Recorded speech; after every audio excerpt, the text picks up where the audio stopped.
দর্শক, আজকে আরেকটা পেঁপে বাগানে আসছি। দেখেন এই যে দেখেন ছোট গাছে কত ধরনের পেঁপে দেখছেন। আপনার ছোট গাছে প্রায় 100 হেক্টর, এই যে বলছিলাম যে 100 হেক্টর জমির মধ্যে আপনার ওই পেঁপে বাগান করছে। এই দেখেন, এই যে বিশাল এক পেঁপে বাগান। এই যে দেখেন ছোট ছোট গাছে কি সুন্দর পেঁপে ধরছে।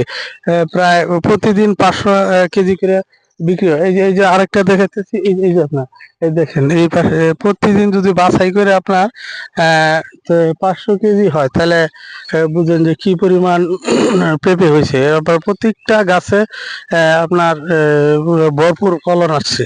ঠিক আছে। আর ওই পাশটাতে দেখেন, এই পাশটাতে প্রায় বিশাল এক জায়গা জুড়ে আপনার বাগান করা হয়েছে, পেঁপে বাগান। দেখেন এই যে পেঁপে গুলা অনেক সৌন্দর্য এবং কোনো বিষমুক্ত পেঁপে এখানে চাষ করা হয়। আরো কিছু চারা আপনার চারা রোপণ করবে, এবং এই যে আশেপাশে আরো আছে চারা রোপণ, এবং তারা চারা বিক্রিও করে। আপনাদের যদি প্রয়োজন হয়, অবশ্যই এখানে যোগাযোগ করবেন। হ্যাঁ, ধন্যবাদ সকলকে। খুদা হাফেজ।